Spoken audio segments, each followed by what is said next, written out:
ভক্তবৃন্দের চরণে আমার কোটি কোটি দণ্ডবৎ প্রণিপাত। অদ্বৈত প্রকৃতিকৃত নরহরি প্রেষ্ঠ স্বরূপপ্রিয় নিত্যানন্দ সক সনাতন গতি শিরূপহির্কেতন লক্ষ্মী প্রাণপতি গদাধর রসোল্লাসী জগন্নাথ সাঙ্গপাঙ্গ সপার্ষদ সদয়তাং দেব শচীনন্দন। সেই শচীনন্দন গৌরহরি জগন্নাথ শচীনন্দন তিনি আমাদের প্রতি দয়া করুন। জয় নিতাই। কেমন? অদ্বৈত প্রকটিকৃত গৌরহরি তাকে প্রকটিত করেছিলেন কে? সীতানাথ, শান্তিপুরের সীতানাথ অদ্বৈতের প্রভু, যিনি সদাশিব এবং মহাবিষ্ণুর মিলিত রূপ। শান্তিপুরে গঙ্গার তীরে বসে হা প্রাণ কৃষ্ণ এসো বলে কেঁদেছিলেন, নয়ন জলে মুখ ভাসিয়ে। কলি জীবকে হরি বলাবার জন্য তুমি এসো প্রভু, জগৎ জীবের দ্বারে দ্বারে হরি বলা। এই অদ্বৈত প্রকটিকৃত, প্রকট মানে আবির্ভূত কর্ম। অদ্বৈত প্রভু যাকে প্রকটিত করেছেন। নরহরি প্রেষ্ঠ, নরহরিকে ব্রজের মধুপতি সখী রাধারানীর একান্ত প্রিয় সখী নরহরি। কোথায় নরহরির জন্ম বলেন দেখিনি? কোথায় নরহরি? খুব কাছে বিটে। আমরা মেলা যান, বটডাঙ্গার মেলা যান, কেন যান? নরহরি পাঠ। এই নরহরিকে, এই নরহরি হলেন মধুমতি সখী, মধুমতি মধুদানী, জগৎ কইল ধন্য। এই মধুমতি সখী নরহরি রূপে আবির্ভূত হয়েছে। তাই নরহরি পৃষ্ঠ, নরহরির তিনি একান্ত প্রিয়। পৃষ্ঠ মানে প্রিয়তম, শুধু প্রিয় নয়, পৃষ্ঠ, প্রিয়তম আর পৃষ্ঠ একই অর্থ। আর রাধারানী যেমন প্রাণপৃষ্ঠ, নরহরি অত মধুমতিরও প্রাণ, তাই নরহরি পৃষ্ঠ। অদ্বৈত প্রকটিকৃত নরহরি পৃষ্ঠ স্বরূপপ্রিয়। স্বরূপটাকে স্বরূপ দামোদর, যিনি কি ছিলেন? বিশাখা সখী ছিলেন স্বরূপ দামোদর, তিনি স্বরূপ দামোদর হয়ে এসছেন। নাম দামোদর, সন্ন্যাসের পর নাম হয়েছিল স্বরূপ দামোদর। অদ্বৈত প্রকটিকৃত নরহরি পৃষ্ঠ স্বরূপপ্রিয়, সেই স্বরূপ দামোদর একান্ত প্রিয়। মহাপ্রভুর কাছে কাছে থাকতেন। মহাপ্রভু লীলাচলে যখন গম্ভীরা মন্দিরে থাকতেন না, বাইরে কে শুয়ে থাকতো? গোবিন্দ আর স্বরূপ দামোদর। সারা রাত্রি জেগে থাকতেন স্বরূপ দামোদর। নিত্যানন্দ সখ, নিত্যানন্দকে ব্রজে বলরাম নিত্যানন্দ হয়েছেন। তা বলরাম যখন কৃষ্ণের সঙ্গে গোচারণ করতেন, তখন সখ্য রসে মাতোয়ারা, দাদাও বটেন আবার সখাও বটেন। সেই বলরামই তো আবার নিতাই হয়েছেন, তাই সখ্য, নিত্যানন্দ সখ্য। সনাতন গতি, সনাতন গোস্বামী পাদ লবঙ্গ মঞ্জরি, তিনি সনাতন গোস্বামী হয়ে এসেছেন। তাই বলছেন, দেখো নিত্যানন্দ সখ সনাতন গতি, সনাতনের একমাত্র গতি যিনি, যার চরণ কি একমাত্র সনাতন আশ্রয় করে সর্বস্ব ত্যাগ করেছিলেন।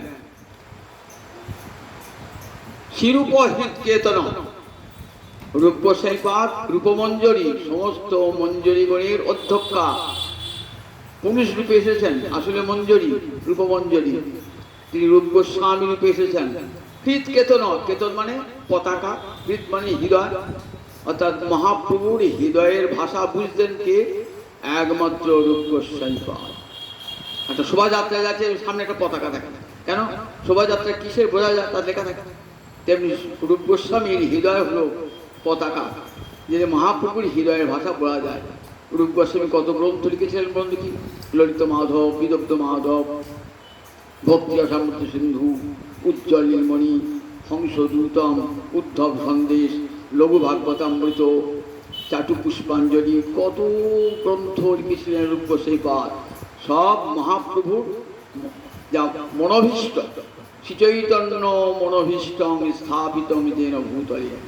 আমার মহাপ্রভু যা চেয়েছিলেন সেটি রূপ গোস্বামীপাদ তার শাস্ত্রের মধ্য দিয়ে জগতে প্রকাশ করেছে। তাই শিরূপহিত লক্ষ্মী প্রাণপতি, লক্ষ্মীপ্রিয়া, আবার বিষ্ণুপ্রিয়াকেও লক্ষ্মী বলা হতো। বিষ্ণুপ্রিয়া এবং লক্ষ্মীপ্রিয়ার প্রাণপতি আমার গৌরাঙ্গ হরি, লক্ষ্মী প্রাণপতি। গদাধর রসোল্লাসী, গদাধরটিকে এক স্বরূপে রাধা গোবিন্দ মিলিত হয়ে গেলেন তো, কিন্তু একটা স্বরূপ থাকলো কেন? পৃথকভাবে আস্বাদন করবেন বলি, একসঙ্গে তার পৃথকভাবে আস্বাদন হবে না। রাধা রাই কেন মিলিত রূপ হয়ে গেছে গৌরাঙ্গ, কিন্তু রাধাই বড় ইচ্ছা আমি এককভাবে আস্বাদন করবো, কিন্তু আর একটি রূপ রয়েছেন গদাধর রূপে এসেছেন। তাই গদাধর রসোল্লাসী, গদাধর হীরে রসের উল্লাস, গৌরহরিকে দর্শন করে। জগন্নাথ ভূ, জগন্নাথ বিশ্বের সন্তান, শশী জগন্নাথের সন্তান। সাঙ্গপাঙ্গ সপার্ষদ, অঙ্গ এবং উপাঙ্গ সমেত, বলে তার শিবকুটি অঙ্গই কৃপা করে। উপাঙ্গ নখের এই অঙ্গুলি নখটি উপাঙ্গ, এটিও পর্যন্ত কৃপা করেন সাঙ্গপাঙ্গ। গৌরহরির চরণের অঙ্গুলি, সেটিও কৃপা করে বলছেন। আর তার যত কোটি কোটি পার্ষদ, তার সদয়তাং দেব শচীনন্দন, সেই দেবতা শচীনন্দন, তার অঙ্গ, তার উপাঙ্গ, তার পার্ষদগণ আমাদেরকে দয়া করুন। এই গৌরহরির লীলা এত গম্ভীর, সমুদ্র গম্ভীর, কে বুঝতে পারে? চৈতন্য লীলা অত্যন্ত গুরু চৈতন্য লীলা। মহাপ্রভু যখন পুরীধামে রয়েছেন, তখন মহাপ্রভু এক ভক্ত, তার নাম ভগবান আচার্য। ভগবান আচার্য, বাড়ি ছিল হালি শহর, পিতার নাম ছিল শতানন্দ। পিতা খুব বিষয়ী, খুব ধনবান ব্যক্তি, ধনাঢ্য ব্যক্তি, কিন্তু ছেলের বিষয়ে মন ছিল না। বাল্যকাল থেকেই মনে বৈরাগ্য ভগবান আচার্য। ছুটে নবদ্বীপ এসেছেন মহাপ্রভুর কাছে, এসে মহাপ্রভুর কাছেই থাকতেন। মহাপ্রভু যখন সন্ন্যাস গ্রহণ করলেন, পুরী গেলেন, ভগবান আচার্য চলে গেলেন পুরী ধামে। পাটি খোঁড়া ছিল, তাই তাকে খঞ্জ বলতেন। ভগবান আচার্য, খঞ্জ ভগবান আচার্য। মহাপ্রভুর আদেশে আবার নবদ্বীপে এসে বিবাহ করলেন। মহাপ্রভু আদেশে সংসার ধর্ম পালন করেন, কিন্তু মন তো গৌরচরণে দিয়ে দিয়েছেন। তাই আবার ছুটতে ছুটতে আবার গৌরহরির কাছে গেলেন, আর ফিরে আসেন না। কি করতেন ভগবান আচার্য? ভগবান আচার্য মাঝে মধ্যে মহাপ্রভুকে ভোজন করাতেন। মাঝে মাঝে প্রায় ভালো মন্দ রান্না করে মহাপ্রভু খাওয়াতেন। এটাই ছিল ভগবান আচার্যের সেবা। তাদের অন্তরিচ্ছা হয়েছে যে মহাপ্রভুকে ভালো চালের অন্ন খাওয়া। কোথায় ভালো চাল পাওয়া যায় জিজ্ঞাসা করছেন ছোট হরিদাস। দুজন হরিদাস কীর্তনিয়া, বড় হরিদাস আর ছোট হরিদাস। ছোট বড় হরিদাস, দাস ও গোবিন্দ বলি না, ছোট হরিদাস আর বড় হরিদাস। বড় হরিদাস কে বলেন দেখি? ইনি যমন হরিদাস, ইনি বড় হরিদাস, আর ইনি হলেন ছোট হরিদাস। দুজনেই কাজ ছিল কীর্তন দিয়ে মহাপ্রভুর সেবা করা। দুজনেই কাজ মহাপ্রভুকে কোকিল কণ্ঠে কীর্তন শোনাতেন। এত সুন্দর গলার স্বর ছিল, কোকিল কণ্ঠে মহাপ্রভু কীর্তন, এটি তার সেবা। মহাপ্রভু সব সঙ্গে যেতেন, সবসময় কীর্তন শোনাতে শোনাতে। আবার যখন মহাপ্রভু বম্বে আসতেন, তখনও কীর্তন শোনাতে আসতেন।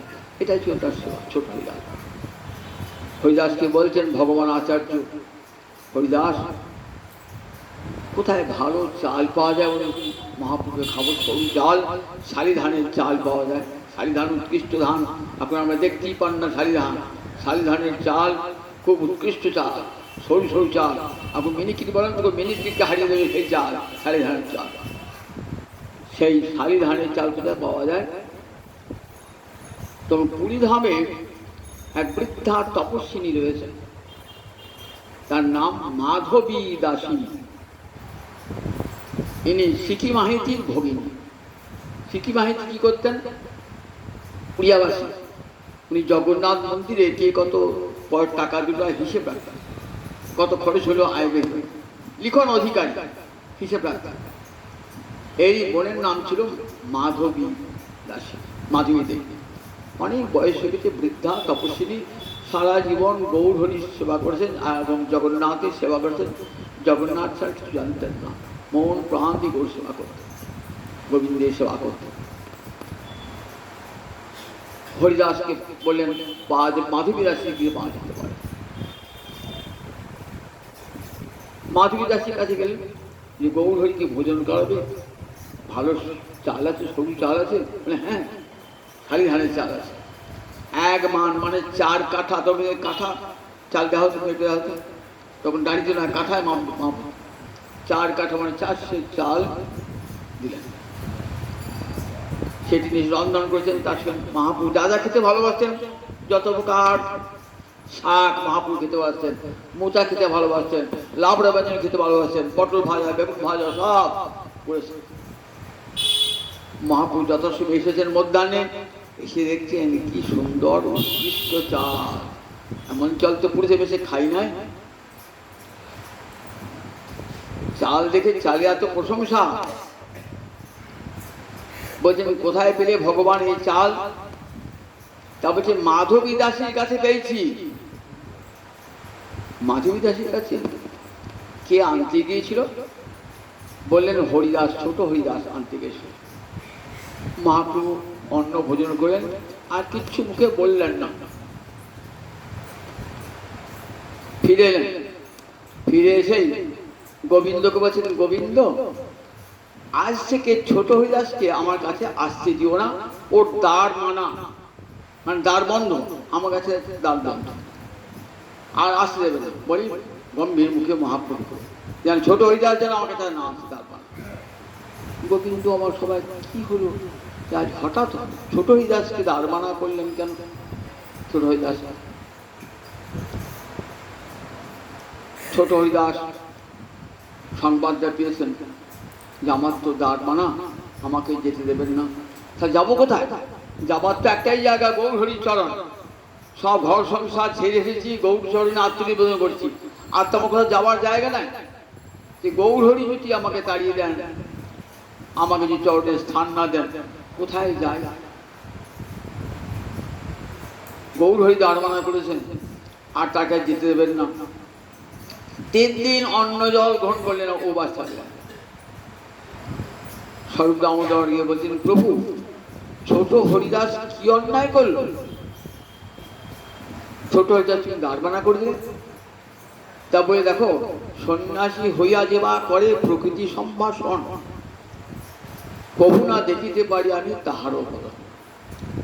নৈষ্ঠিক সন্ন্যাসী হয়ে যদি নারী মুখ দর্শন করে, যে সন্ন্যাসী বললেন আমি তার বদন দর্শন করি না। বৃদ্ধা তপস্বিনী মাধবী দাসী, মাতৃসমা মাধবী দাসী দর্শন করতে চালিয়েছেন, এই বেশে কোনো অপরাধ করেনি। মহাপ্রভু জানেন অপরাধ সামান্য অপরাধ, তথাপি সমস্ত সন্ন্যাসীগণকে শিক্ষা দান করবেন, যারা নিষ্কিঞ্চন বৈরাগী তাদের শিক্ষা দান করবেন যে সন্ন্যাস গ্রহণ করে রাজ দর্শন এবং নারীমুখ দর্শন সন্ন্যাস ধর্মের বিরোধী। আমি তো সন্ন্যাসী, জানো দারবী প্রকৃতি হরে মহামুনির মন। কাষ্ঠের যদি নারী মূর্তি হয়, তাও কিন্তু মহামুনির মনকে টলিয়ে দেয়। সেটা সন্ন্যাসীর কাছে রাজদর্শন এবং নারী দর্শন দুটোই নিষিদ্ধ। সে মাতৃ সময় হোক, আর কন্যা সময় হোক, আর ভগিনীর সময় হোক, কঠোরভাবে। মহাপ্রভু নিজেও দেখতেন না। পরমেশ্বর ময়রা একটা ময়রা ছিল নবদ্বীপ, মহাপ্রভুকে কি খাওয়াতেন? ময়রা তো মোয়া খাওয়াতেন। ছোটবেলায় মহাপ্রভু বলতেন মোয়া খাওয়াতেন, মোদক জাতিতে মোদক। মহাপ্রভু সন্ন্যাস হয়েছেন, পরমেশ্বর তার ছেলে মুকুন্দ, মুকুন্দ মা তার নিজের স্ত্রীকে শুধু নিয়ে গেছে। পরমেশ্বর মহাপ্রভু দাসকে প্রণাম বলছেন, প্রভু মুকুন্দ মাও এসছে। আর মহাপ্রভু কথা বললেন। পরমেশ্বর বলছি ভালো আছো, তোমার ছেলে ভালো আছে, মুকুন্দ মাও এসেছে, অর্থাৎ পরমেশ্বর স্ত্রী এসেছে। আর মহাপ্রভু কথা বললেন। দেখুন এত কঠোর সন্ন্যাস ব্রত আমার মহাপ্রভু পালন করেছে কেন? জগৎকে শিক্ষা দান করবার জন্য। এই দণ্ড হরিদাসকে এত ভালোবাসেন, কিন্তু এই দণ্ডটা দান করলেন জগৎকে শিক্ষা দান করবার জন্য। বলে দেখো স্বরূপ দামোদর তীর্থ পণ্ডিত বিদ্বান শ্রীমদ্ ভাগবতে ব্যাসদেব কি লিখেছেন? মাত্রা শস্ত্রা দুহিত্রা বা ন বিবিক্তা সনৌ ভবে,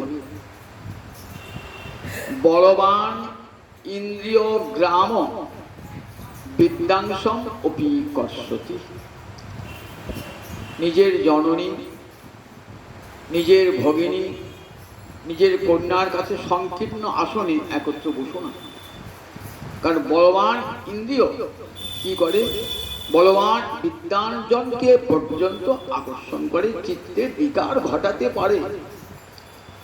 সেনে সাধু সাবধান। এই শ্লোকটার ব্যাখ্যা করতে গিয়ে সিদ্ধার্থ স্বামীপাদ একটু দ্বিধায় পড়লেন যে বিদ্যাঞ্জনের মনকে আকর্ষণ করবে। বিদ্যাঞ্জন মানে বিদ্যাঞ্জন কর্ষতি, বিদ্যাঞ্জন এটা বিদ্যার হবে না, অবিদ্যাঞ্জনই হবে। কি কাতে লিখলেন অবিদ্যা। কিন্তু ব্যাসের ভাষা, ব্যাস সাক্ষাৎ শ্রীহরি, ব্যাসের কথা কি মিথ্যা নাকি? ওই পর্যন্তই টিকা করে গঙ্গা স্নানে গেলেন।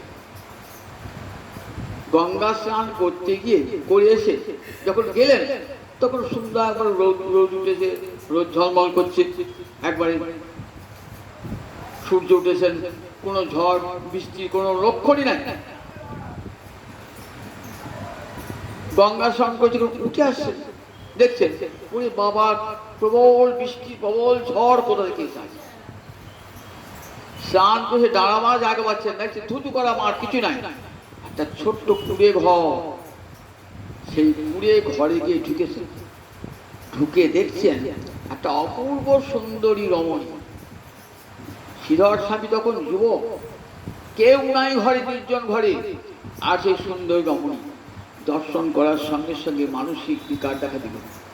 ছুটে বেরিয়ে এসে বলেন, ব্যাস তোমার লিখনি কখনো মিথ্যা হয়? সত্যি তাই, আমি এমন কঠোর ব্রহ্মচারী, কিন্তু ওই নারী রূপ আমাকে এমন মোহিত করেছিল, ক্ষণকালের জন্য আমার অন্তরে বিকার দেখা ছিল, তাই বিদ্যাংশ করছে। সত্যি তাই, বিদ্যাংশ করছে। বিদ্যাঞ্জনকে পর্যন্ত কত সাধকের জীবন টলিয়ে দেয় নারী। দেখবেন বঙ্কিমচন্দ্রের দেবী চৌধুরী করেছেন তো, বঙ্কিমচন্দ্র দেবী চৌধুরীতে দেখবে সে প্রফুল্ল যাচ্ছেন, বা রাজা জমিদার নিয়ে যাচ্ছে, জোর টোর তুলে যাচ্ছে, প্রতিমধ্যে একটা বন দেখে পালকি সমেত ওই প্রফুল্লকে ফেলে পালিয়ে চলে যায়। প্রফুল্লকে আর দেখছেন বেশ ভাঙা বাড়ি সেখানে উঠেছে। সেই ভাঙা বাড়ি কিন্তু একটা রাজার বাড়ি, সেখানে মাটির তলা অনেক ধন আছে। সেই একটা বৃদ্ধ বৈষ্ণব, তার নাম গোবিন্দ দাস, বৃদ্ধ বৈষ্ণব। সে একটা বৈষ্ণবীকে নিয়ে থাকে, বাউল আর কি। তো মরছে, মর্মনবসে সেবা করলেন, দুধ গঙ্গা জল খালেন, দিয়ে বললেন, দেখো মা তুমি তো আমার মেয়ের মতো কাজ করলে, তাদেরকে আমি যে শুয়ে আছি না, এর তাদেরকে মোহর আছে, 10 ভরা মোহর আছে, আমি বলে যাবো, তুমি দিও। মরার পর তাকে মাটির কাটি দেওয়ার পর মোহর বার করছে, মোহর খুঁজে বার করছে। সেই একটা মোহর একটা লোককে পাঠিয়েছে বাজারে। তো মোহর কোথায় পেলে? তখন বলছি প্রফুল্লর কাজ পেয়েছি। তখন ভবানী পাঠক এসেছেন, ডাকাতদের সর্দার না, ইংরেজ আমলে তখন অত্যাচার করতে সবাই, তাই গরিব মানুষকে বাঁচাবার জন্য ডাকাত চেয়েছিলেন ভবানী পাঠক। তখন এসে বলছে, ওই তো মোহর দেখি। তখন দেখছি ঘরা মোহর বার হচ্ছে। বলছি তুমি অর্থ নিয়ে কি করবে? দেখো এই অর্থ কি করে, মানুষকে নরকে নামাতে পারে, আবার মানুষকে স্বর্গে তুলতে পারে।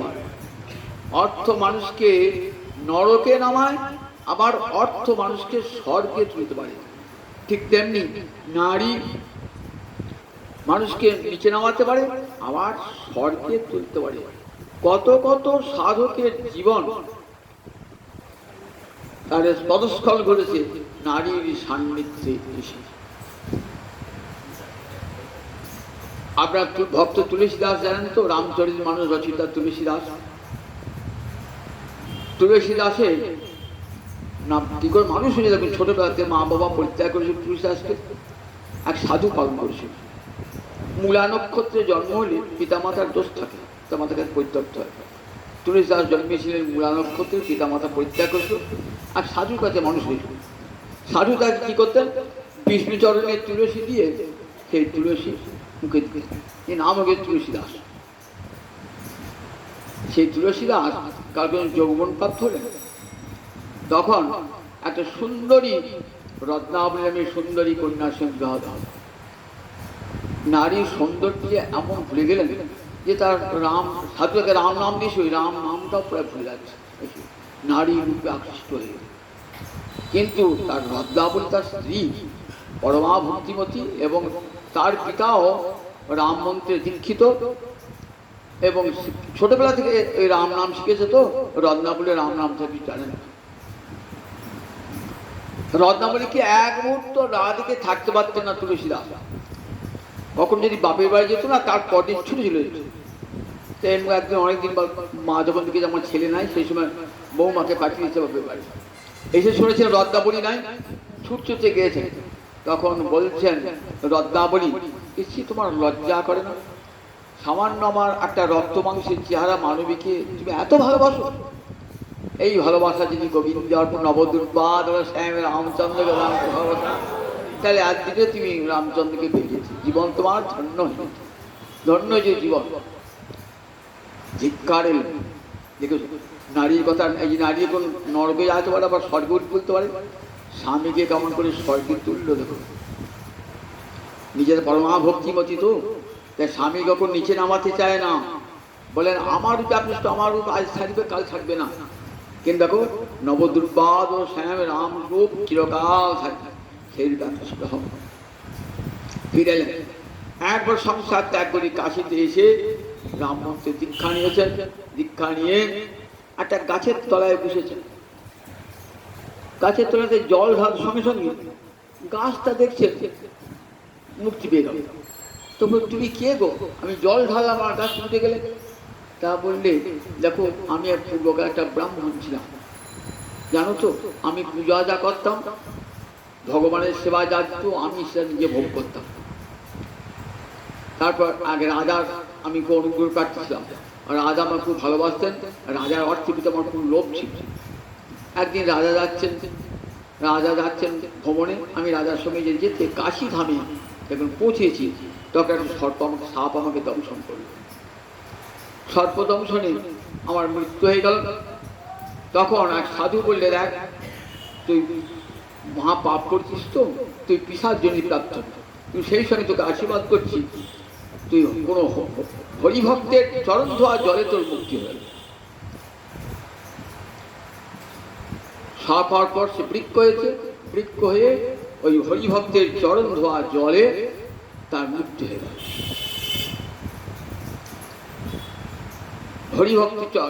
ভক্তের চরণ ধোয়া জলে।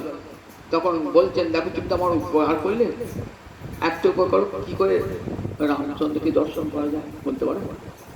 তাহলে রামচন্দ্রকে দর্শন করা যায় কেমন করে জানো? এইখানে এক পাশে ব্রাহ্মণের গৃহে, ব্রাহ্মণের মন্দির পুত্রী রামায়ণ পাঠ হয়, আর সেখানে একজন বৃদ্ধ ব্রাহ্মণের বেশ ধরে, দরিদ্র ভিক্ষুকের মতো বেশ ধরে একজন এসে প্রতিদিন পাঠের আগে আসেন, পাঠের শেষে। তিনি কে জানো? সাক্ষাৎ হনুমান। তুমি তার চরণে পড়বে এবং তাকে জিজ্ঞাসা করো কোথায় গেলে রামচন্দ্রকে পাওয়া যায়।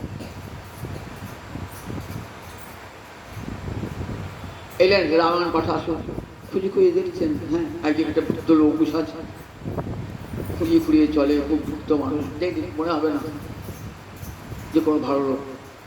কাছে গিয়ে বসছেন, তাকাচ্ছেন বারবার, হনুমানও বুঝতে পেরেছে পাঠ টাট শেষ হয়ে গেল, তখন যাচ্ছেন সেই বৃদ্ধ ব্রাহ্মণ নির্জন স্থানে গিয়ে চরণে পড়েছে, আপনাকে আমি চিনেছি, আপনি হনুমান। তখন হনুমান আপন রূপ দেখেছি, বললেন কি চাও বলো? আমি রামচন্দ্রকে দর্শন করতে চাই। বলে ঠিক আছে, তুমি চিত্রকূট পর্বতে গিয়ে ধ্যান করো, সেখানে গেলে রামচন্দ্রকে দর্শন করতে পারবে। চিত্রকূটে গেলেন, চিত্রকে ধ্যান করছেন, ধ্যান করতে করতে দেখছে একটা বালক এসেছে, আমাকে তিলক দেবে না? তিলক দেবে না? তুমি কে গো? আগে বলো, তিলক দাও আগে, আমাকে তিলক দাও। তিলক দিয়েছে না, হাতে তীর ধরো, চিনতে পারলেন আমাকে? আমি তোমার আরাধ্য দেবতা রামচন্দ্র হাজির হয়েছি, দর্শন করি অবশ্যই। রামচন্দ্রের কৃপা লাভ করলেন। আর তো সংসার যাবে না, রামরূপ দর্শন করেছেন, আর তো সংসারে যাবে না। কতদিন কেটে গেছে জীবনে, জীবন। তারপরে একদিন ভিক্ষা করতে করতে, ভিক্ষা করে ভিক্ষুকে বেয়ে যাচ্ছে, একটা ঝুড়ি আছে, আর ঝুড়িতে দু চারটে টুকিটাকি জিনিস আছে। শ্বশুর বাড়ি থেকে উপস্থিত হয়েছে, শ্বশুরবাড়ি ভুলে গেছেন, তার শ্বশুরবাড়ি ভুলে গেছেন, শ্বশুরবাড়ির নামও জানে না, শ্বশুরবাড়ি যাবার রাস্তাও জানে না। স্ত্রীও তো বৃদ্ধা, স্ত্রীও চিনতে পারছেন না, স্বামীও চিনতে পারছেন না। শ্বশুর বাড়িতে গিয়ে বলে আর সাধু এসেছে, শ্বশুর তো খুব ভক্ত, ভোজন করেন, ভোজন সাধু নিজে হাতে খাবেন। সাধুকে কি করছেন, ওই স্ত্রী রত্নাবলী বৃদ্ধা হয়ে গেছেন তো, সব চাল ডাল এনে দিচ্ছেন। স্ত্রী বুঝতে পারছে এটি আমার স্বামী বটে। তখন বলছেন, রান্না করছেন তো, আচ্ছা একটু মরিচ এনে দেবো, আমার ঝোলে আছে। আচ্ছা একটু গোলমরিচ এনে দেবো, আমার ঝোলে আছে। একটু নুন এনে দেবো, আমার ঝোলে আছে। যা ইচ্ছা আমার ঝোলে আছে। দিয়ে সব ভোজন টোজন হওয়ার পর বলছেন, আচ্ছা আপনার ঝোলে আছে, সব রয়েছে দেখছি, হলুদ আছে, নুন আছে, সবই তো মরিচ আছে, তাহলে ওই ঝোলে আমাকে পুড়ে নেন না, আমাকে ওই ঝোলে পুড়ে নেন। চিনতে পারলেন না আমাকে? তা বলেন না, চিনতে পারি না। বলি আমি আপনার ধর্মপত্নী রত্নাবলী, আপনি আমার আরাধ্য দেবতা, আমাকে চরণ সেবার অধিকার দেন। বলে না, চরণ সেবার অধিকার দান করবো না। ছুটে পালাচ্ছেন, বলছেন পালাচ্ছেন কি? ওই কাঁধের থলিটা রয়েছে তো, হয় ওই থলির ভিতরে আমাকে ঢোকান, আর নয় থলে ফেলে যায়, রাম রাম করতে করতে ছুটি সব হাত দেখো। শ্রী কেমন দেখেছেন, কারণ স্বর্গে চলে, তখন বলছেন তুমি আমার অনেক উঠ উঠেছ, আমি তোমার অনেক নিচে। শেষকালে ঝুলিটাও ফেল। ওই ঝুলিটা কেন সঞ্চয়, কেন ঝুলিটা, কেন ঝুলিটা ফেল। দেখুন, নারী স্বর্গে উঠাতে পারে, আবার নারী নরকে ডোবাতে পারে। বাড়ি গিয়ে মদ খেয়ে পুরুষকে নরকে ডোবাতে পারে, দেখছেন তো, বেল্লাপনা করে নরকে ডোবাতে পারে। আবার সাধ্বী রমণী যারা, সাবিত্রীর মতন রমণী যারা, তার স্বামীকে স্বর্গে ওঠাতে পারে। তাই সেই জন্যই মহাপ্রভু নির্দেশ, দেখো কখনো সন্ন্যাস ধর্ম গ্রহণ করে কখনো নারীর সংস্পর্শে বা বিষয়ের সংস্পর্শে আসবে না। মীরাবাই যখন গেলেন বৃন্দাবনে, তখন রূপ সনাতন রয়েছেন, রূপ সনাতনকে দর্শন করবে ইচ্ছা। মীরাবাই খুব উপস্থিত, মীরাবাই শুনেছেন মীরাবাইয়ের নাম, যুবতী মীরাবাই, দূর থেকে প্রণাম জানালেন, কিন্তু রূপ সনাতন এলেন না। ঠিক প্রশ্ন। আকবর গিয়েছেন দেখা করতে, একবার গিয়েছেন দেখা করতে, রূপ সনাতনের সেবা করব। রূপ সনাতন এলেন, রাজার দিকে তাকিয়ে না, কোথায় মুখটা করেছেন, মুখটা উঁচুতে মুখটা করে আছেন, রাজার দিকে তাকাবেন না। বললেন সেবা করতে, বললে আমার তো কিছু অভাব নাই, কি সেবা করবেন, কিছু অভাব নাই, বৈষ্ণব সেবা করবার জন্য এলাম। বললে আমার তো কিছু অভাব নাই, বারবার বলছেন। বললেন ঠিক আছে, ওই যে ঘাটটা স্নান করি না, ওই ঘাটটা আপনি বাঁধিয়ে দিন, খালি সেবা করা হবে। বললে কোন ঘাটটা? সেই ঘাটটা নির্দেশ দিলেন। ঘাটটা গিয়ে দেখছেন, ওরে বাবা, ইট সিমেন্ট দিয়ে বাঁধানো নয়, হিরে জহরত মণিমুক্ত দিয়ে বাঁধানো সে ঘাটের সিঁড়িগুলো। বলছেন বাবরে বাপ, এই ঘাট যে আমাকে বাঁধাতে হয়, আমার কোষাগারে এত টাকাও নাই, এত হিরে জহরত নাই। ফিরে এসে প্রণাম জানি বলেন, সেবা করবার সামর্থ্য আমার নাই। একবারের অহংকার চলে গেল। তাই রাজদর্শন বিষয়ী অনুগ্রহ গ্রহণ করলে পারে, আর নারীর সান্নিধ্য লাভ করলে সাধকের ত্রুটি ঘটে যায়। আবার সেই নারী বিল্বমঙ্গল, যেমন বিল্বমঙ্গল দেখুন, এমন নৈষ্ঠিক ব্রাহ্মণ, বেদজ্ঞ ব্রাহ্মণ, দেখুন এমন ওই চিন্তামণি রমণীর পাকে পড়ে এমন হলো, নিজের পিতৃসাধ্য ছুটছে, নদী পেরিয়ে, নদীতে নৌকা নাই, একটা মরা ধরিয়ে ছুটছে, মাঠে নৌকা গিয়ে যখন পৌঁছালেন, সব নিস্তব্ধ, কেউ নাই, অন্ধকার রাত্রি, কি করে পাঁচিল টপকে যাবেন? একটা সাপ কোটর থেকে বেরিয়েছে, সাপটাকে ধরে একবার পড়েছেন উল্টিয়ে, একবার ছাঁচ তলাতে পড়েছে। কে পড়লো ধূপ করে? বিল্বমঙ্গল। চিন্তামণি বেরিয়ে এসছেন, তার সখীগণের সঙ্গে নিয়ে দেখছেন বিল্বমঙ্গল। বলছেন সেবা যত্ন করে, ঠাকুর এ কি করলেন?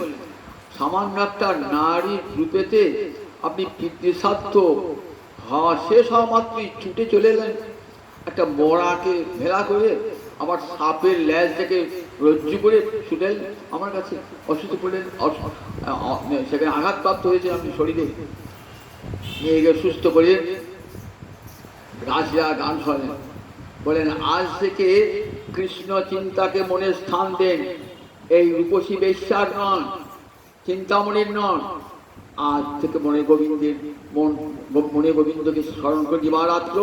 দেখুন আমার রূপে এত লালসা কিসে? দেখুন আমার রূপ একদিন না একদিন শেষ হয়ে যাবে, কিন্তু গোবিন্দ আমার চিরকিশোর, তার সৌন্দর্যের সীমা নাই, অনন্ত সৌন্দর্য। সেই রূপে যদি কেউ একবার নয়ন দেয়, সে আর নয়ন না ফিরাইতে নারী। সেই রূপে যদি একবার কেউ নয়ন দেয়, তাহলে সে আর নয়ন ফিরাতে পারে না। একবার রঙ্গনাথকে দর্শন করবার জন্য যাচ্ছেন রামানুজ স্বামীর এক শিষ্য, দক্ষিণ ভারতের বিরাট বৈষ্ণব রামানুজাচার্য। শিষ্য যাচ্ছে সঙ্গে, বললেন দেখেছি রঙ্গনাথকে দর্শন করছি। রঙ্গনাথ কিশোর তো কাবেরী নদীর তীরে রঙ্গনাথকে দর্শন করছি। হ্যাঁ প্রভু, দর্শন করেছি বটে। তা কেমন শুদ্ধ বল, একবার রঙ্গনাথকে চাইলে কি তার কোথাও চাইতে ইচ্ছা না বল? শিষ্যের বেশ মনোপুত না, বলছেন বলেছি প্রভু, ঠিকই বলেছেন বটে, কিন্তু আমার তত ভালো লাগে না। কেন রে? তা বললেন দেখুন, আমার যে গণিকাটিকে ভালোবাসি না, সেটি খুব সুন্দর হবে। বলে তাই বুঝি? গুরুর কাছে দীক্ষা নিয়েছেন, সব কিছু ভরসা করে, কিন্তু এখনো পর্যন্ত নারীর আকর্ষণ যায় না। বললেন ঠিক আছে, আজ থেকে আমি রঙ্গনাথ দেখাবো, চলো আমার সঙ্গে। নিয়ে যাচ্ছেন, শিষ্যের নাম ধনুর্দাস, রঙ্গনাথকে দেখাতে নিয়ে যাচ্ছেন। প্রতিদিন রামানুজাচার্য যেতেন, আজ শিষ্যকে সঙ্গে নিয়ে যাচ্ছেন। পিছনে যাচ্ছে সেই গণিকা, সুন্দরী গণিকা যাচ্ছে। এইবার তো গুরু শক্তি সঞ্চার হচ্ছে। গুরুদেবের এমন শক্তি না শিষ্যের অন্তরে, ওই অজ্ঞান তিনি নাশ করে দিয়ে এমন দৃষ্টি দান করেন না, প্রেমের কাজল মাখা নয়ন দর্শন। সে নয়ন যখন গোবিন্দ দর্শন হয় না, প্রতিদিন রঙ্গনাথ দর্শন করতে আসেন, কিন্তু কোনোদিন রঙ্গনাথের এত রূপ দেখেন নাই। অয়ের ধনুর্দাস ও পোষ্য রঙ্গনাথ। ধনুর্দাস একবার চেয়ে দেখো না, আমার রঙ্গনাথের অঙ্গে উপাঙ্গে কত মাধুর্য। উপটিয়ে পড়ছে, তুমি কিরূপ হে রেণু মধুর মূরতি, প্রীতি রসের সার, হেন লয়মনে তিন ভুবনে, ওরে তুলনা নাহি কোথায় গো, তুলনা নাহি কোথায়। বড় বিনোদিয়া চূড়ার টালনি, কপালে চন্দন চাঁদ, যিনি বিধু বড় বদন সুন্দর, রমণী মোহন পান গো, রমণী মোহন পান।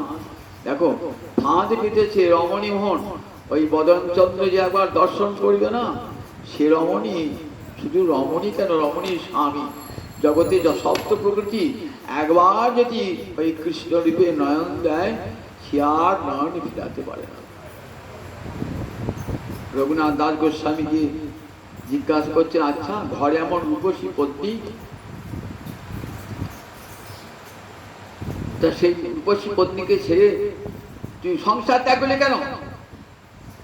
তা বললে, দেখো এই উত্তরটা তুমি যদি গৌরূপ দর্শন করো তাহলে উত্তরটা আমরা পেয়ে যাবে। গোবিন্দের তো রূপের সীমা নাই, আবার রাধারানী রূপের সীমা নাই। গোবিন্দ রূপসাগর, রাধারানীও রূপসাগর, দুই সাগরে আমার গৌরাঙ্গ হরি মহাসাগর। একবারে যেই হ্যাঁ রে সে আখি রাতে নারী মনোন্মাদন গোড়া চাঁদ, মনোন্মাদন গোড়া চাঁদ। কি করে দেখেন সাধুরা, প্রেমাঞ্জল ছুরিত ভক্তি বিলোচন সন্ত সদৈব হৃদয়ে সুবিরকান্তি। আমার দেখা আর সাধুর দেখা দুটো পার্থক্য আছে। যদি একবার সাধু দর্শন করেন গোবিন্দ, তাহলে আর সংসার করতে পারবেন না। বৃন্দাবনে যাই আবার যে ঘোর সংসার করতে বলে তো আর গোবিন্দ দর্শনই হয় না। যদি গোবিন্দ দর্শন করতে, তাহলে কখনো বৃন্দাবন থেকে এসে আবার সংসারে চাল ডালের জোগাড় করতে যেতে না, চাকরি করতে যেতে না। তাহলে আমাদের দর্শন হয় না বলি। তাই গুরু কৃপায় সে দর্শন হয়ে যায়। দর্শন হলে তখন আর জগতের সব রূপ আর কোন রূপকে ভালো লাগে না। বংশীগানামৃত ধামে লাবণ্যামৃত জন্মস্থান, যে না হ্যারি সে চাঁদ বদন, সে নয়নে কিবা কাজ পড়ুক তাহার মুন্ডে বাদ, সে নয়নে রহে কি কারণ। দেখেছো গোবিন্দ বদন? কবিরাজ গোস্বামী বলতেন বংশী গান রূপ অমৃতের উৎস। যত জগতের যত যত লাবণ্য আছে, সমস্ত লাবণ্য কোথায়? ওই গোবিন্দের বদনে রয়েছে। গোপীরা গোপীকে বলছে না, শরৎকালে সরোবরে স্বচ্ছ পদ্ম ফুল ফোটে, তো সেই সরোবরে পদ্ম ফুলের শোভা তোমার দুটি হরণ করে নিয়েছে, তোমার দুটি নয়ন হরণ করে নিয়েছে। তোমার দুটি নয়নের এত শোভা, ওটি দেখলে আর পদ্ম ফুলের দিকে তাকাতে ইচ্ছা হবে। আমি তা দেখুন, যখন বিল্লম চিন্তামণি যখন বললেন গোবিন্দ রূপ দর্শন করো, তখন গোবিন্দ রূপ দর্শন করে চক্ষু অন্ধ হয়ে গিয়েছে, যাচ্ছেন বৃন্দাবনের পথে। কিন্তু চোখ বাইরে চক্ষু অন্ধ হলে কি হবে? গুরুদেব কৃপা করেছেন কৃষ্ণবেন্না নদীর তীরে, সেখানে গুরুদেবের কৃপা হয়েছে, অন্তঃচক্ষুতে দেখছেন গোবিন্দকে দর্শন করছে। তরুণারুণ করুণাময় বিপুলায় রত নয়ন, কমলাকুচ কলস ভর বিপুলীকৃত পুরকম, মুরলীর অবতর লিখিত মুনিমানস নলিলং, মম খেল তু মধ্যে দোষী মধুরাধরম অমৃতম। বিল্লমঙ্গল গান গাত গায়ে যাচ্ছে, তরুণারুণ করুণাময়। কি করে দেখছো? আমার গুরুদেবের দেওয়া চোখে দেখছি, অন্তঃচক্ষু। তরুণারুণ করুণাময় বিপুলায়, টানা টানা চোখ একবার আকর্ণে বিস্তৃত, লাল কেমন সুন্দর লালচে আভাস চোখের নিচেতে কোণেতে, কেমন তরুণ অরুণের মতো। আর করুণা ভরা দৃষ্টি, বিপুল আয়তন, কমলাকুচ কলস ভর বিপুলীকৃত পুলক। রাধানীকে আলিঙ্গন করেছে, অঙ্গে কত আর পুলক জেগে উঠেছে, অঙ্গে পুলক। মুরলীর অবতরলীকৃত মণিমানস নলিনং। আর তোমার এই মধুর মুরলী ধ্বনিতে মনিরও ধ্যান হয়ে যায়। ওই রূপ আমার হৃদয়ে মাঝে খেলা করুক, হে গোবিন্দ ওই রূপ। তাই কঠোর ভাবে বলেন, দেখো হরিদাসের আহ্বান। আর হরিদাস নারী মুখ দর্শন করেছে, সুতরাং হরিদাস আসতে হবে না।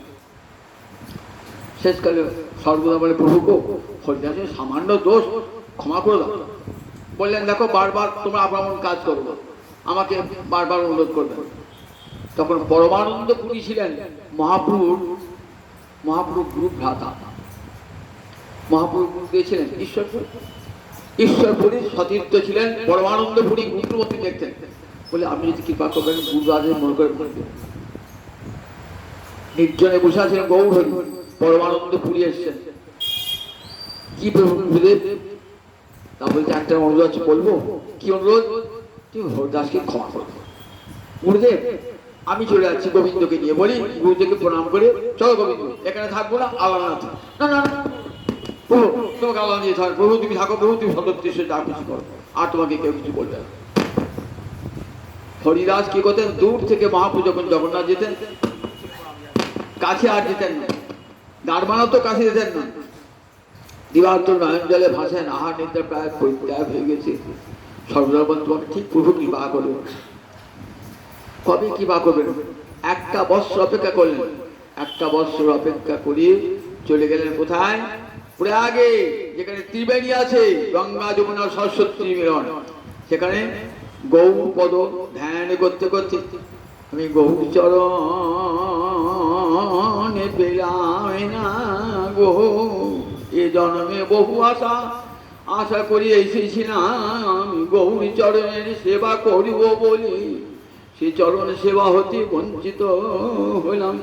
যেন পরজন আমি গৌরী চরণে পাই হে, এ জন্মে পেলাম নামা গঙ্গা, পরজন আমি যেন গৌরী চরণে পাই গো, যেন পরজন আমি গৌর চরণে পাই গো। যে দেহ গৌর সেবাতে বঞ্চিত হয়েছে, সে দেহ আর কি লাভ? সে দেহের কোনো প্রয়োজন নাই।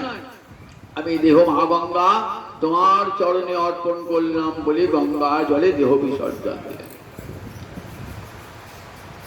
অনেকদিন পর একদিন মহাপ্রভু জিজ্ঞাসা করছেন ভক্তগণকে, কাহা হরিদাস? বলছেন প্রভু আমরা তার হরিদাসের খবর জানি না। এক বছর পর হরিদাস কখন কোন পালিয়ে চলে গেছেন জানি না কেউ। মহাপ্রভু সব জানেন, কিন্তু কি ঘটনা ঘটে সব জানেন। প্রয়াগ থেকে এক বৈষ্ণব নবদ্বীপে গেছেন। নবদ্বীপে হরিদাসের গঙ্গার জলে আত্মবিসর্জনের কাহিনী করেছেন। এরপরে রথের সময় এসেছেন, সব গৌর দেশে ভক্ত এসেছেন, দিয়ে বলছেন হরিদাস কোথায়? মহাপ্রভু বলছেন হরিদাস সকর্ম ফলভোগ কুমান, জীব আপন আপন কর্মফল ভোগ করে। শিবাজ বললেন গঙ্গার জলে ডুবে প্রাণ পরিত্যাগ করেছে। বলেন দেখো, সন্ন্যাসী হইয়া যে নারী মুখ দর্শন করে তার তো এইটি প্রায়শ্চিত্ত। হরিদাসকে ত্যাগ করেছেন বটে, অন্তরে ত্যাগ করেন না। হরিদাস আবার দিব্য দেহে এসেছেন। হরিদাস একদিন গোবিন্দ, দামোদর, শঙ্কর এরা সমুদ্রে স্নান করতে গিয়েছেন, কিন্তু ঠিক হরিদাসের কণ্ঠ গান, যেমন হরিদাস গান গাইছেন। গোবিন্দ বলছেন ও বিষ খেয়ে মরেছে, তো মনে হয় ও ব্রহ্ম রাক্ষস এসেছে। সর্বদামোদর বলছেন তাই হয় নাকি? ক্ষেত্রে মরণ হয়ে ব্রহ্ম রাক্ষস হয় কখনো? সারা জন্ম যে কৃষ্ণ সেবা করেছে, গৌর সেবা করেছে, আবার ত্রিবেণী সঙ্গমে প্রাণ পরিত্যাগ করেছে, দেখো সে গন্ধর্ব দেহ লাভ করেছে। এত কণ্ঠ, মিষ্টি কণ্ঠ হরিদাসের কণ্ঠ। প্রতিদিন কে করতেন? দিব্য দেহে গন্ধর্ব দেহে, আর নরদেহে নয়, দিব্য গন্ধর্ব দেহে প্রতিদিন রাত্রিবেলায় মহাপ্রভু যখন গম্ভীরায় শুয়ে থাকতেন না, মহাপ্রভুকে সে গান শোনাতেন, মধুর কণ্ঠে গান শোনাতেন। হরিদাসকে শিক্ষা দণ্ড দান করে মহাপ্রভু জগৎকে কি বার্তা দিলেন? যে সংসারী মানুষ তার নারী সঙ্গ করতে পারে, কিন্তু নিষ্কিঞ্চন সন্ন্যাসী কখনোই তা করবে না। যে কোনো মুহূর্তে তার পদস্খলন ঘটতে পারে। সন্ন্যাসী মাজিয়া খাইবে, সংসার চালাবে, মেঘে খাবে, নগরে মেঘে খাবে, কিন্তু কখনো কখনো নারী মুখ দর্শন করবে না, রাজ অনুগ্রহ লাভ করতে যাবে না। এই দণ্ডদান করে কাছে টেনে ভক্তি কখনো পরিত্যাগ করতে পারেন? ছোট হরিদাসকে নিজের কাছে দিব্য দেহে গন্ধর্ব দেহে নিয়ে এলেন, সেই সঙ্গে জগৎকে শেখালেন যে দেখো, সন্ন্যাস যখন গ্রহণ করেছ মর্কট বৈরাগ্য করবে না। ভগবান অন্তরচারী, তিনি অন্তর্যামী, বুঝতে পারেন যে আমার অন্তরটা কপটতায় ভরা, বাইরে বৈরাগীর বেশ গ্রহণ করেছি মাত্র লোককে ঠকাবার জন্য। এই বৈরাগীর বেশের কোনো প্রয়োজন নাই। বৈরাগীর বেশ ধারণ না করেও বৈরাগী হওয়া যায়। মহারাজ অম্বরীশ বৈরাগীর বেশ ধারণ করেছিলেন, প্রহ্লাদ বৈরাগীর বেশ ধারণ করেছিলেন। তাহলে তারা রাজত্ব চালিয়েও মনটাকে তারা বৈরাগী করেছিলেন। মন তাদের গোবিন্দ চরণ চলিত। এই সংসারে থেকেও সে সাধনা হবে। নিতাই চাঁদকে বললেন, যাও তুমি গিয়ে তার পরিগ্রহ করো গা, এবং যে সন্তান যে বংশধর আসবে তারা জগতে হরি ভক্তি প্রচার করবে। যেমন অদ্বৈত প্রভু তার পরিগ্রহ করে হরি ভক্তি প্রচার করছেন। তুমি যদি আমার মতো মুনি ধর্ম গ্রহণ করে থাকো, তাহলে জগতে জীব ভাববে যে বৈষ্ণব ধর্মটা বৈরাগীর ধর্ম, সংসারীর ধর্ম নয়। তাই মহাপ্রভু পাঠিয়ে দিলেন নিতাই চাঁদকে, তাকে দ্বার পরিগ্রহ করলেন। তাকে আবার নূতন করে যিনি দ্বার পরিত্যাগ, যিনি সংসার পরিত্যাগ করে চলে গেলেন নিতাই চাঁদ, তাকে মহাপ্রভু দেখেছেন। মহাপ্রভু গম্ভীর লীলা কে বুঝতে পারে। নিজ ভক্তকে দণ্ড দেন ধর্ম শিখাইতে, জগৎকে আপনি আচরি ধর্ম জীবেরে শিখায়। ঝিকে ঝাঁটা মেরে যেমন বউকে শেখায় শাশুড়ি, ঠিক তেমনি করে ভগবান শিক্ষা দেন আপন ভক্তকে দণ্ড দান করি। হরিদাসে এমন কিছু দোষ নয়। হরিদাসে আর বিধবা তপস্বিনী মাধবী দাসী কে বলুন দেখি? রাধারানীর গণ। পৃথিবীতে 3.5 জন বৈষ্ণবী আছেন। পৃথিবীতে 3.5 জন, শোনানো ফল করি, 3.5 জন বৈষ্ণবী। কে কে? সর্বদামোদর, রায় রামানন্দ, সিকি মাহিতি আর মাধবী দাসী। এই 3.5 জন এরা রাধারানীর গণ ভুক্ত। এরা রাগানুগা মার্গে ভজন করত। 2 প্রকার ভক্তি, বৈধি আর রাগানুগা। বৈধি ভক্তি, গোবিন্দ ভজন না করলে পাপ হয়, নরকে যেতে হয়, এই বোধে, কর্তব্য বোধে গোবিন্দ সেবা। সেখানে প্রাণের আকর্ষণ নাই। আর যেখানে নিজে পুত্র জ্ঞানী, নিজের সখা জ্ঞানী, নিজের কান্ত জ্ঞানী, প্রাণ ঢালা ভালোবাসা, কর্তব্যবোধে নয়, প্রাণ ঢালা ভালোবাসা, তার নাম রাগ মার্গের ভক্তি। এই রাগানুগা ভক্তি কারকে? রাধারানীর গণের মধ্যে মঞ্জরি দেহে সেবা করতেন। পৃথিবীতে আছে মাত্র 3.5 জন যারা একমাত্র রাধারানীর গণ। কে কে বললাম? রায় রামানন্দ, সর্বদামোদর, সিকি মাহিতি 3 জন, আর মাধবী দাসী নারী বলে আধান 3.5 জন। এই 3.5 জন পৃথিবীতে বৈষ্ণবী। 3 জন বৈষ্ণবকে? যুধিষ্ঠির, উদ্ধব আর গিরিরাজ, গোবর্ধন। এই 3 জন হলেন হরিদাস। আর 12 জন মহাজন কে কে? কে কে বলুন দেখি? কতবার বলেছি? স্বয়ম্ভু নারদ ব্রহ্মা, স্বয়ম্ভু নারদ শম্ভু, কুমার কপিল মনু, প্রহ্লাদ জনক ভীষ্ম, বলি বইয়া সখী বয়ন। কে কে হলো? স্বয়ম্ভু মানে ব্রহ্মা, শম্ভু মানে শিব, নারদ, স্বয়ম্ভু নারদ, আর কি কুমার, শরৎ কুমার, কপিল দেব, মনু, প্রহ্লাদ, জনক, ভীষ্ম, বলি, ব্যাসচন্দন, সুখ, আর আমি অর্থাৎ যমরাজা। এই 12 জন হলেন মহাজন, দ্বাদশ মহাজন। 3 জন হরিদাস, 3.5 জন বৈষ্ণবী। 3.5 জন বৈষ্ণব পৃথিবীতে রাধারানীর গণ। ভাল করে রাখবেন, পৃথিবীতে 3.5 জন রাধারানীর গণ। তাই হরিদাসকে, যে হরিদাস মাধবী দাসের কাছে চালে, সে যেসে নয়, বৃদ্ধা তপস্বিনী, শুধু জগৎকে শিক্ষা দান করবার জন্য মহাপ্রভুর এই গম্ভীর লীলা। একটা লীলাতে কত শিক্ষা হয়ে গেল। বৈরাগ্য শেখালেন, কঠোর বৈরাগ্য। যখন বৈরাগী ধর্ম গ্রহণ করেছে, কঠোর বৈরাগ্য। স্ত্রী সঙ্গ করবে না, রাজ দর্শন করবে না, কঠোর ভাবে থাকবে যারা সন্ন্যাস। আবার দেখুন, দণ্ড দান করে নিজের কাছে, কত করুণা, দণ্ড দান করে নিজের কাছে আত্মসাৎ করলেন। কাছেই রয়েছেন হরিদাস, নরদেহ নয়, গন্ধর্ব দেহে গান শোনাচ্ছেন। অন্যান্য ভক্তগণকে শিক্ষা দান করলেন। দেখো, যারা সন্ন্যাস গ্রহণ করেছো তারা নারী মুখ দর্শন, রাজ দর্শন থেকে দূরে সরে থাকবে। এই শিক্ষা দান হয়েছে। একটা লীলায় আমার মহাপ্রভু, একটা লীলায় কত শিক্ষা দান হয়ে গেল। ছোট হরিদাসে দ্বার বানার মধ্য দিয়ে। জয় নিতাই। এবার সময় জয় নিতাই।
জয়